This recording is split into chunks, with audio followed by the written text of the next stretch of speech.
I wasn't supposed to be there. That's the thing people never ask. Why were you even standing there? And I never quite know how to answer without the whole story spilling out of me like something I've been holding in too long. So let me start where it actually started. Not at the podium, not with the speech. With me, standing in the wrong place entirely, holding a camera I barely knew how to use, wearing shoes that had already decided to destroy my left heel by 9 a.m. Edinburgh in November is not Edinburgh in the postcards. The postcards have soft golden light and women in tartan and the castle sitting above everything like it owns the sky, which fair it sort of does. November Edinburgh is gray in a way that feels personal, like the clouds looked down, saw you specifically, and decided to commit. The wind came off the Firth in long, flat sheets, and it didn't howl or moan or do anything dramatic. It just pressed, leaned on you, steady and indifferent the way a debt does. I come up from London on the overnight train for what my editor called a soft assignment. His words, soft assignment, as in stand near a thing that is happening, photograph the thing, come home. Simple, human interest, the kind of story that goes on page 7, below the fold, next to an advertisement for a furniture sale. The thing that was happening was a royal address. Not the king himself. This was a regional function, a public ceremony, one of those carefully scheduled appearances that fill the calendar of working royals the way dentist appointments fill everyone else's. A formal speech at the Assembly Rooms on George Street. A charity initiative for rural healthcare access. Polite applause. Some dignitaries shaking hands. Maybe 40 minutes, start to finish, and then the motorcade would fold back into itself, and the street would go quiet, and I'd have my photographs and a smashed heel and a story nobody would remember reading. That was the plan. I got there early because I always get there early. Old habit from the years when I shot conflict zones, and being late meant missing something you couldn't unsee or being seen by something you couldn't outrun. The assembly rooms were already surrounded, not by crowds, not the way London crowds surge and press, but by that particularly Scottish version of public gathering, which is to say, a respectful clustering. People had formed themselves into neat arcs along the barrier rope. Tourists from the cruise ships, mostly.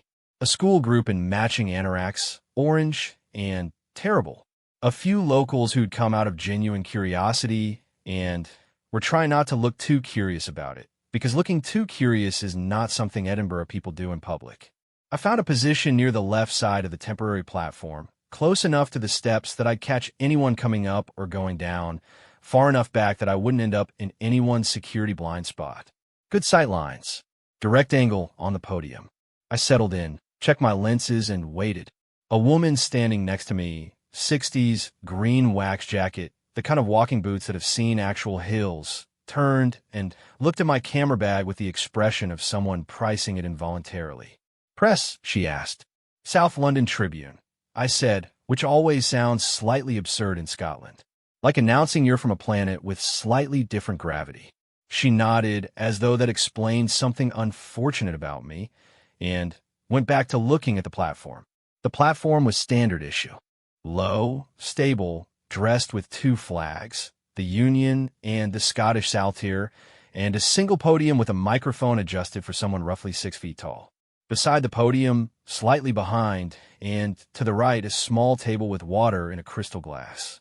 The glass caught the gray light and did something quiet and beautiful with it, and I photographed it reflexively the way you do when your eye locks onto something before your brain has processed why. 2 aides moved around the base of the platform. One was checking the microphone cable. One was doing something with a printed schedule, folding it, refolding it, the way people do with paper when they need their hands to be busy. Behind them, at a distance that was obviously calibrated to look casual, 2 protection officers stood in their neutral coats and looked at everything and nothing. The school group nearby had begun a low, collective murmur. The teacher, youngish, harassed, the very specific tiredness of someone who has not slept properly since October, was attempting to corral them into the idea of respectful silence, with limited results. One boy near the back had found a way to make his anorak zip produce a sound that could only be described as a wet cough, and he was deploying this at intervals. I checked my watch. 8 minutes to the hour. The woman in the wax jacket had produced a thermos from somewhere and was drinking tea. Real tea, loose leaf by the smell of it. I was so cold I almost asked her for some, and I don't even drink tea, and I'm not the kind of person who asks strangers for things. That's what November Edinburgh does to you. I heard him before I saw him. Not his voice. He hadn't spoken yet. But a change in the quality of the sound around the platform. The aide stopped moving. The protection officers shifted posture in a way that was technically identical to how they'd been standing, but functionally completely different. One of them touched his ear, and then he was there, walking up the steps of the platform with a kind of ease that looked effortless because it had been practiced in a bone. He was taller than I'd expected, which is always the thing you notice first about people you've only seen in photographs. The photographs flatten them, reduce them to face and collar, and then the actual person arrives and takes up more space in the air than you'd allocated. He moved without looking down at the steps. He acknowledged the aides with a slight turn of his head. He reached the podium, adjusted nothing, and looked out at the crowd. I raised my camera. He wasn't smiling. That's the thing I want to be precise about, because the photographs that circulated afterward would show him mid-speech and would read as composed, controlled, the professional warmth of someone who has done this 1,000 times. But before the speech, in those 8 or 10 seconds before he opened his mouth, he was just a man standing in November cold, looking at a small crowd on a gray Edinburgh street, and his face was doing something that wasn't quite calm. It was the face of someone doing the thing they do regardless. The aide with the refolded schedule gave a brief nod. The microphone light went green. He began. I'm not going to tell you the speech was extraordinary because it wasn't. It was good. It was competent and warm and structured with genuine care. You could hear the places where the words had been chosen over other words, where a more bureaucratic phrase had been replaced with something that breathed. He spoke about the communities in the Highlands and the Western Isles where a doctor was a 4-hour round trip, and the winter closed in on people in ways that weren't only geographical. He spoke about the charity's work without making it sound like a brochure. He said the word dignity and meant it, and you could tell he meant it, which is not as common as it should be. I was shooting steadily. 3/4 angle. Clean light despite the gray. His expressions were readable, present, engaged, not performed.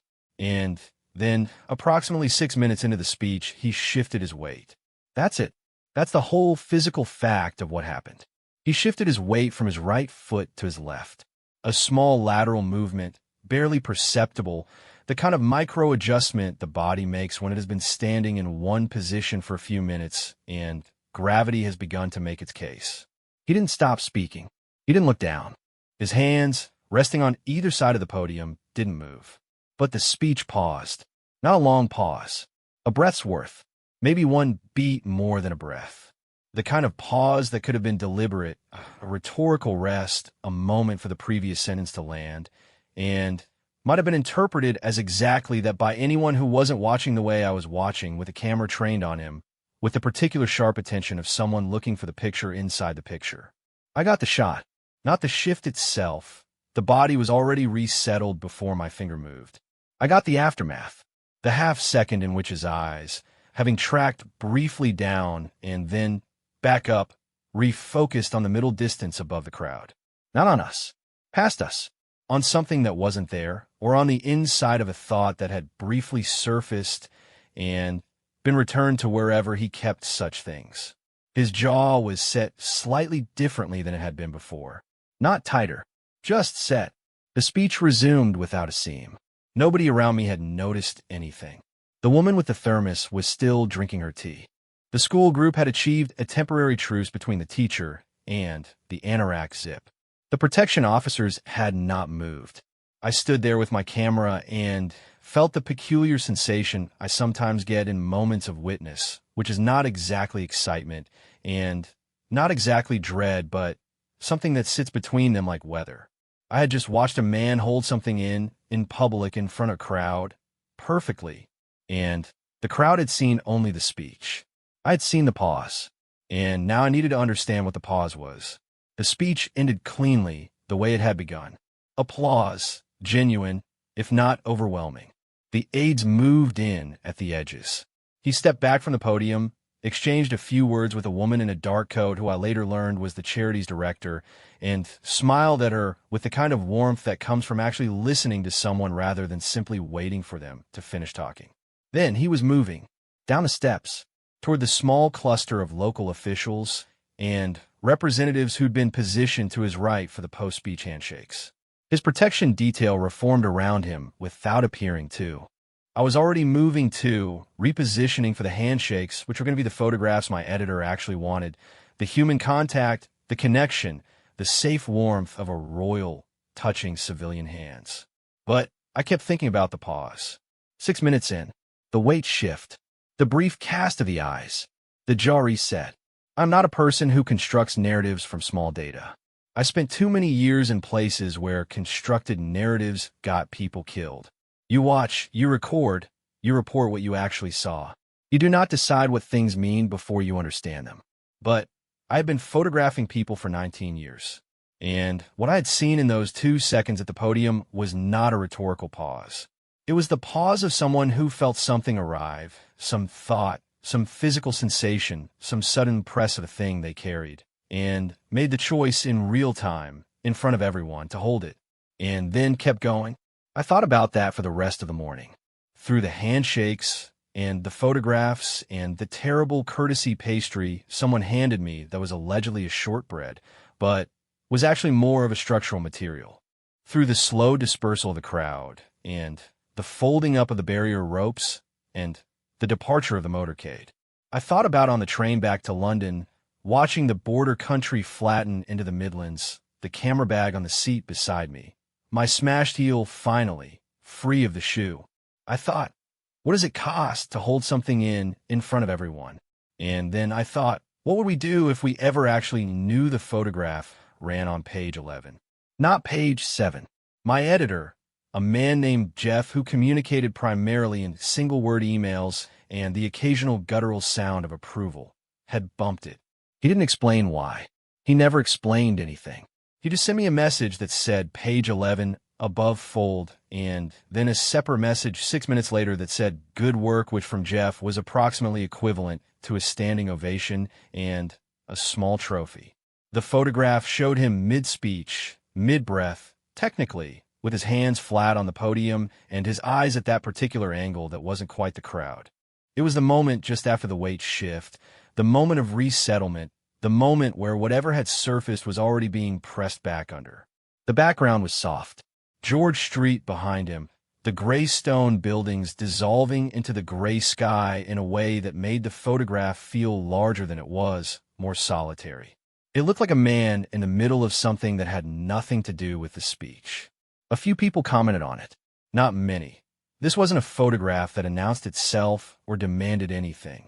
It was the kind of image that you passed and then went back to, and when you went back to it, you weren't entirely sure why. One message arrived in my professional inbox from an account I didn't recognize, with a university email domain.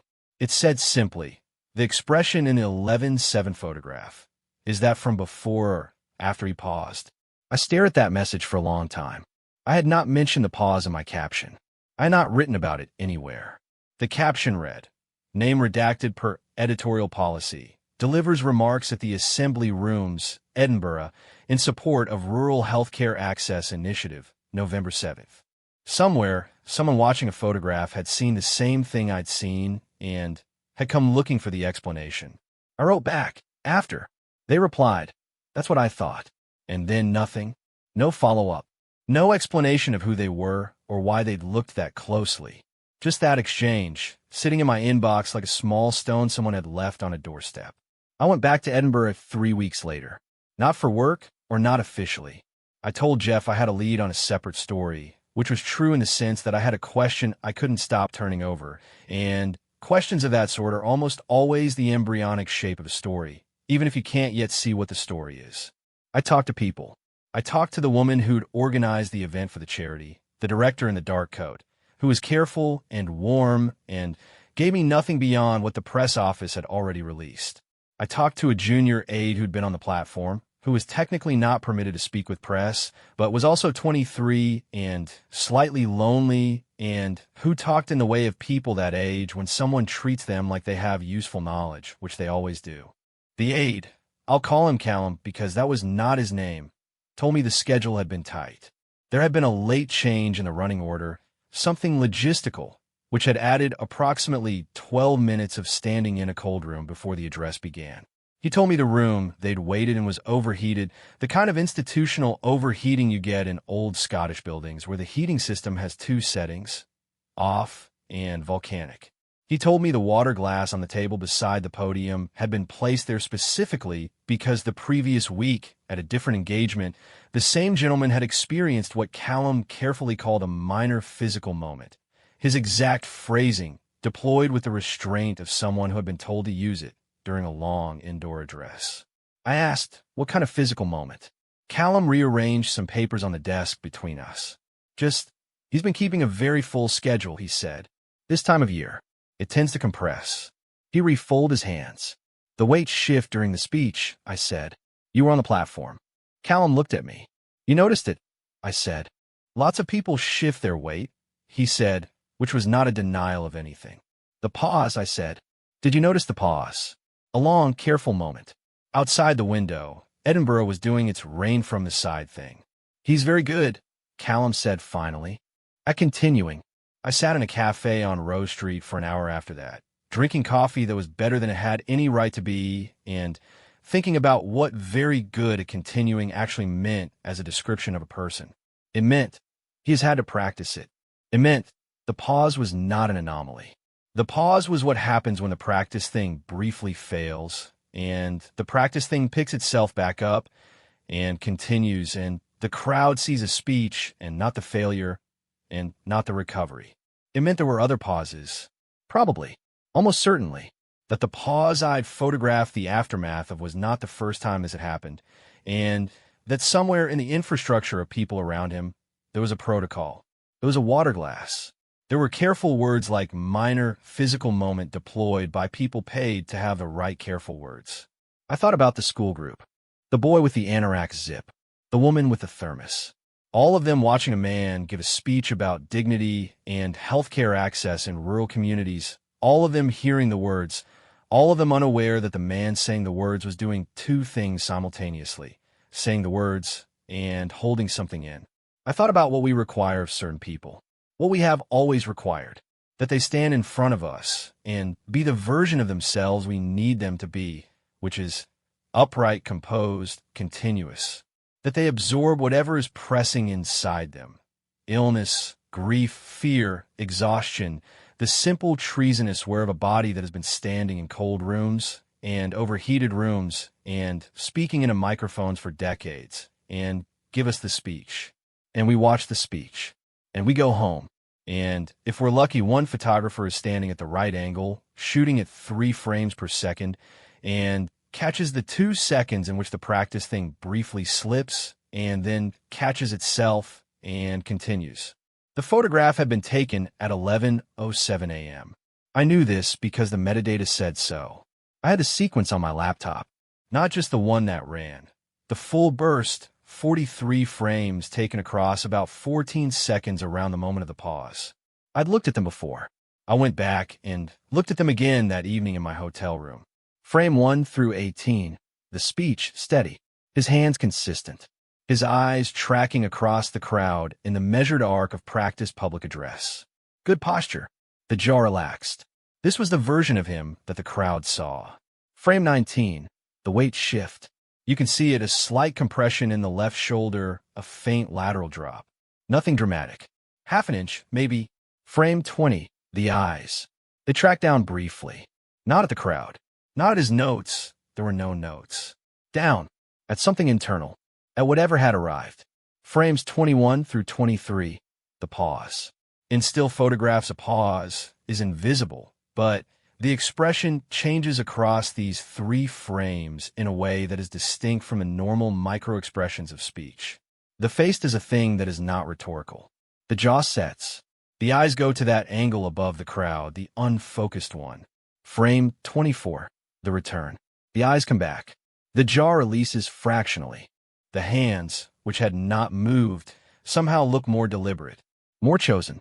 Frame 25 onward. The speech continues. You'd never know. I sat there with my laptop in Edinburgh hotel room and went through those 43 frames 3 times, and the third time I got a frame 24, the return, the recovery, the continuing. I felt something that took me a moment to identify. It wasn't pity. It wasn't even admiration exactly. It was something more uncomfortable than either. It was recognition. The specific recognition of watching someone do the thing that you have had to learn to do. Hold yourself together in front of the people who need you to be held together, because the alternative is that everyone around you has to deal with your falling apart, and you have decided, somewhere in the years behind you, that you will not make that trade. I know that face. Not the royal face. The holding face. The we're going to continue now face. I have worn it in rooms full of people I couldn't alarm. I have worn it behind a camera lens in places where the camera was the only thing between me and the full weight of what I was looking at. Frame 24. The moment after the pause, when the practice thing picks itself back up. I closed the laptop and looked at the ceiling of the hotel room for a while. In the morning, I walked up to the castle. It opens early, and the tourists don't arrive in force until 10. So if you get there by 8, you can stand in the upper courtyard and look out over the city in something approximating quiet. The Firth was silver. Arthur's Seat sat massive and prehistoric to the east. Below me, the city was just beginning its day, the first buses moving on Prince's Street, the first lights in the windows of the new town. I thought about what I was actually going to write, what the story was. Whether there even was a story in the journalistic sense, whether what I'd seen was a story about a person or a story about what we do to people or a story about what they do to themselves, or whether it was just a moment that I'd witnessed and that had meant something to me personally and that I was trying to dress up in story clothes so it could justify all this train fare and the 2 nights in the hotel. The wind off the Firth pressed on me, steady and indifferent. I took out my phone and looked at frame 24 again. The return, the jaw, the eyes coming back. I thought, the story is this. The story is that everyone in that crowd saw a speech. And a speech is the shape of a man performing the thing that is required of him. And the pause, the brief real weight of whatever he carries pressing through, that is the man. And nobody was looking at the man. They were looking at the speech. And then I thought, was I any different? I was looking for the picture. I was there for the image.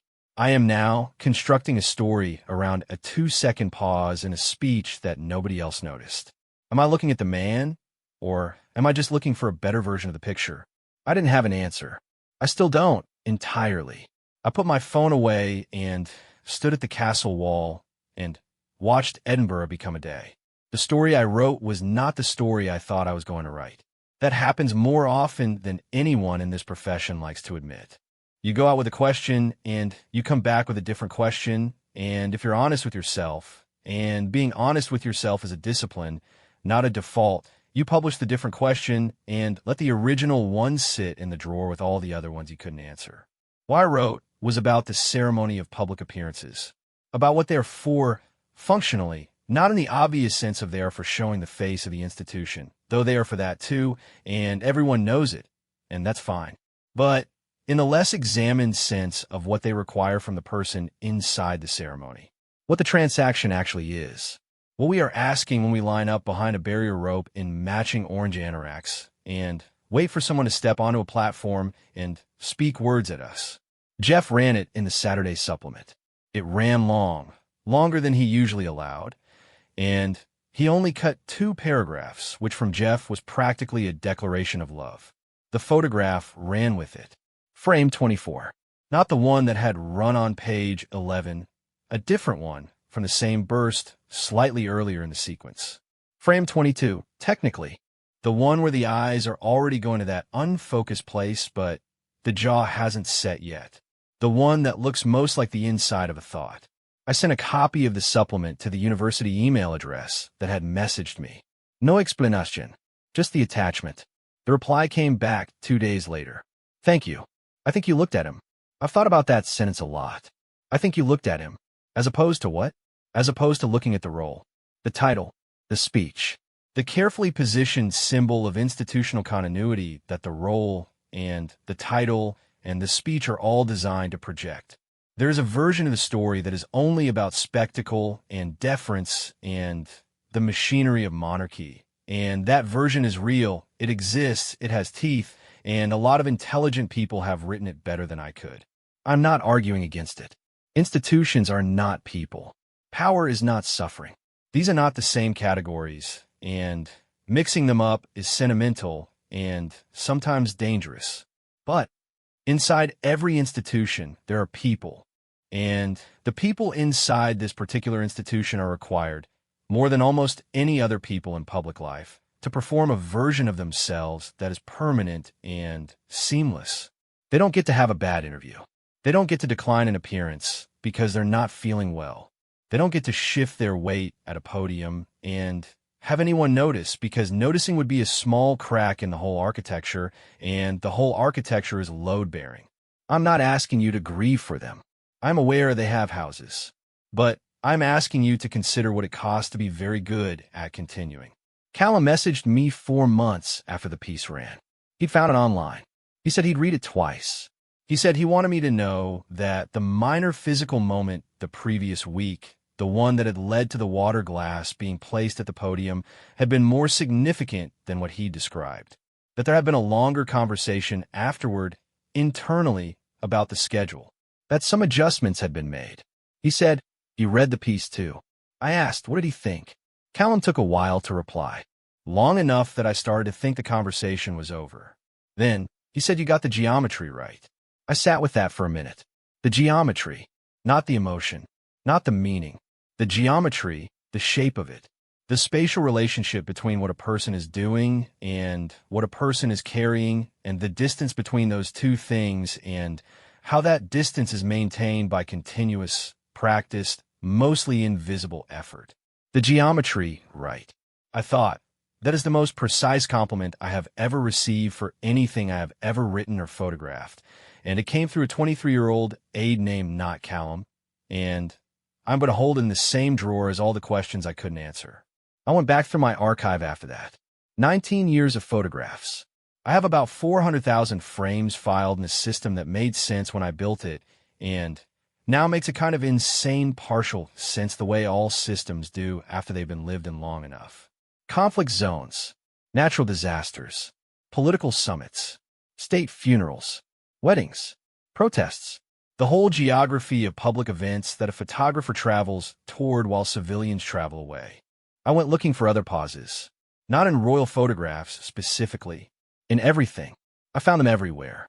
A president at a podium in 2009, mid-sentence, his eyes going briefly to a place that wasn't the teleprompter and wasn't the crowd. Frame 12 of 40. A grief counselor at a press conference after a school shooting 3 years ago, who let a silence open that was 6 seconds longer than the script called for before she closed it and resumed. A footballer accepting an award at a stadium ceremony who gripped the trophy for a half second too long and whose mouth moved on something that never became a word. Everyone has a pause. Everyone who stands in front of people for long enough has had the moment where the weight of what they're carrying presses briefly through the surface of what they're performing, and they have to decide, in the span of a breath, automatically, the way you brace when you stumble, to hold it. The difference is that most people get to have the pause in a room with a few people in it, or in a car by themselves on the way home, or in a bathroom mirror at 2 in the morning. Some people have it at a podium on a gray Edinburgh street in November, in front of a camera on a 3-frame burst. And then they continue. The last time I saw him was not in Edinburgh and not at a formal address. It was at a small country agricultural show in the West Midlands the following August. I was there for something entirely unrelated, a feature on heritage breed livestock, which remains one of my favorite assignments in recent memory, because heritage breed cattle have the most magnificent and total indifference to human presence that I have ever encountered, and I find it restorative. He was there on a walkabout. No stage, no podium, no microphone, just himself and 2 protection officers and a couple of aides and the usual mobile cluster of press photographers and the long line of showgoers who wanted to shake his hand or say something or simply be close to the thing that he represents. I was not in the press cluster. I had my press lanyard, but I was on the other side of the show grounds near the livestock pens, and I saw him from about 40 meters away through a gap between two large tents. He was talking to a woman who was holding a small child. The child was red-faced and slightly furious, the way small children become at agricultural shows when they've been promised animals and have been given instead a long walk and loud sounds. The woman looked mortified.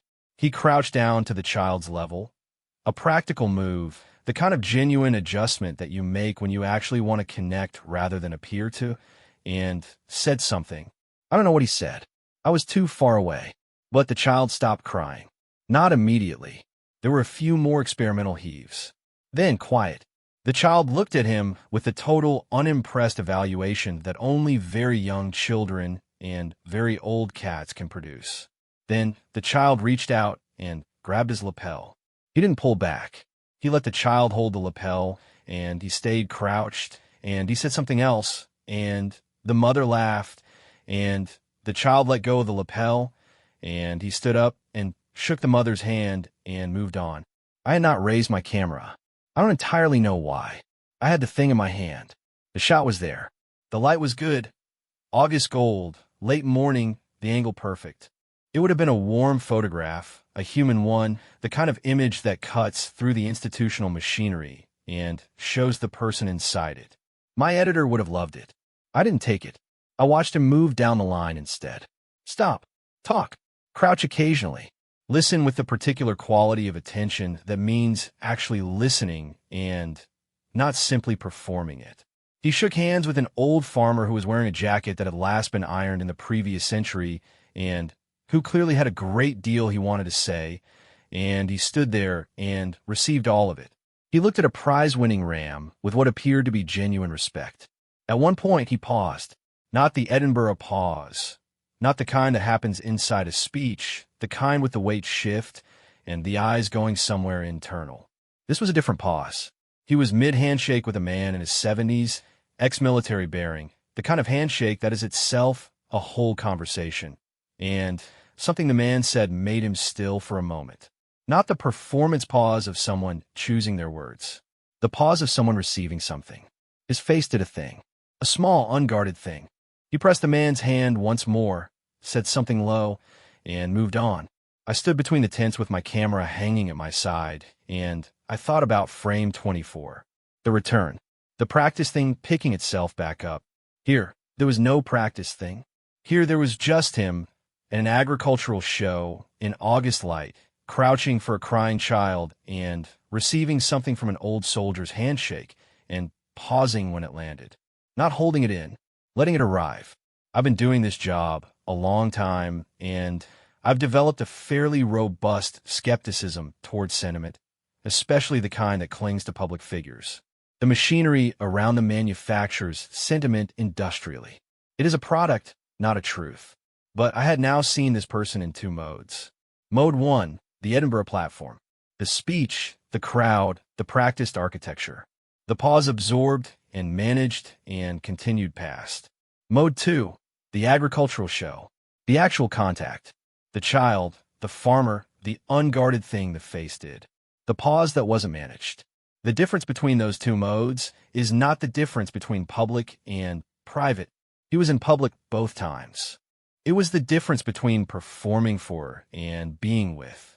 And the thing that struck me, standing there in August in the Midlands with a camera I hadn't raised, was that the distance between those two modes, the enormous sustained effort of collapsing that distance into something that looks like one continuous, coherent self, was the thing I'd been trying to photograph for 9 months.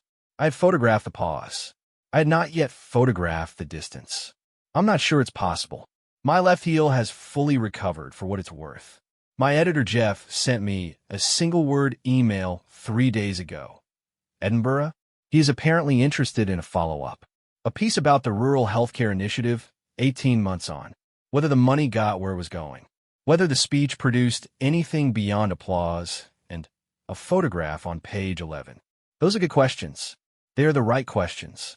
They're the kind of questions that justify train tickets and hotel rooms and the professional deployment of a press lanyard.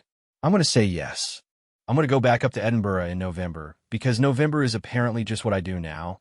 And I'm going to report on the healthcare money and whether it went where it was meant to. And I'm going to talk to people in rural communities who either did or didn't get better access to doctors because a man stood at a podium on George Street and gave a speech that 6 minutes in, for 2 seconds, paused.